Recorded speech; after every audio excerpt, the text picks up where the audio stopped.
Internal combustion engine design, testing, and performance sample problem number 5. Sample problem number 5 requires us to draw a heat balance sheet on kilowatt basis. So what is a heat balance sheet? So going back to slide number 4, balance it will help us to identify where our energy from the fuel will be consumed. So as you can see, for example, for this heat balance here, 100% of the energy comes from the fuel, and only 48.5% will be used for the power output. The rest will go to heat to cool our system. Some will go to radiation losses, and while others will go as exhaust gases. So the purpose of a heat balance is for us to identify how we can improve the design by reducing the heat losses and increasing the useful work output. So for our problem that requires us to solve for the heat balance, so we will compute for the useful work. We will compute for the heat loss that go to the cooling water. We will also compute for the heat loss going to the exhaust, and then the radiation losses. So we are given with a 4-stroke diesel engine with the power absorbed with a non-firing engine is 10 kilowatts. We are given with N as 1750 RPM torque.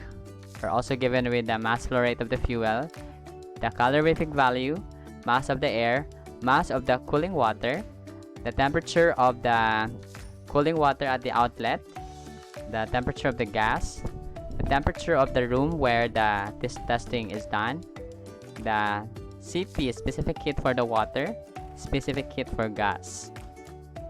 So we will compute for the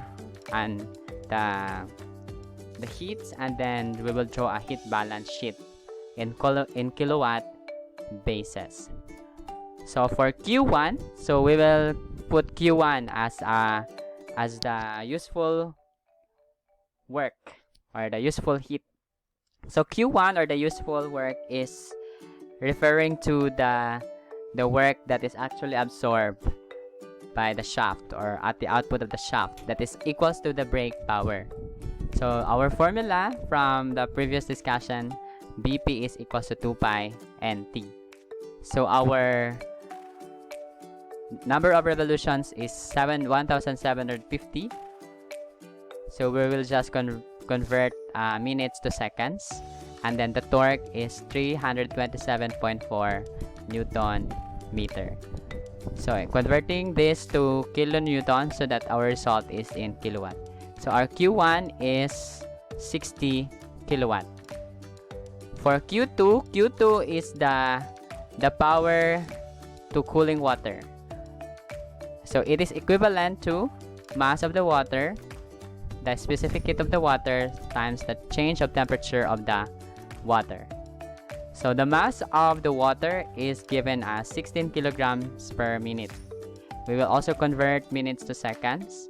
The specific heat of water is given 4.19 kilojoules per kilogram Kelvin, and the change of the temperature of the water is the final temperature of the water, which is 65.8, and then the temperature of the water, which is also equals to the room temperature, 20.8 degree Celsius. So that's why our Q2 is 50.28 kilonewton. So this is the heat that goes to cool some parts of our system. Q3, or the power to exhaust, or the power that goes with the exhaust gases, is equals to mass of the gas, CP gas, and then the change of temperature of the gas. So we are given with the mass of the gas as 4.7. Mass of the gas is not yet known, so we need to solve for the mass of the gas. Mass of gas is equals to mass of air plus mass of the fuel. We know that mass of air is 4.75 and mass of the fuel is 15.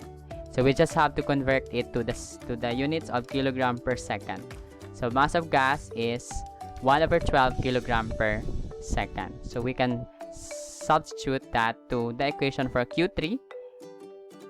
Then the change of temperature of the gas is the final temperature of the gas minus the temperature of the room. So Q3 is 39.5.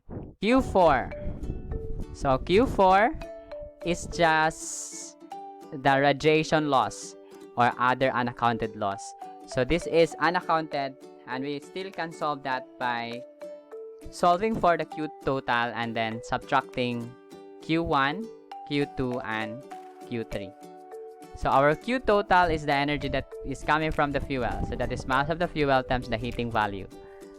So that is 175 kilowatts. So we can solve for Q4 by subtracting Q1 and Q2 and Q3 from Q total. So Q4 is 25.22 kilowatt. So we need to draw the heat balance sheet. So we can use this template.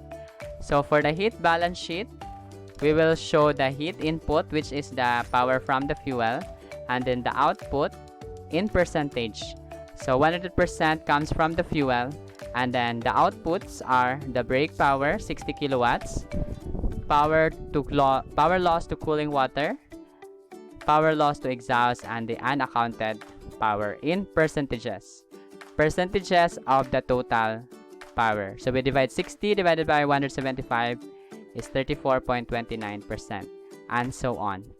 So we can see that the total output should be also equals to the total input if we account for all the heat. So meaning we have a balance sheet here. So that is how you compute for or draw the balance sheet on kilowatt basis.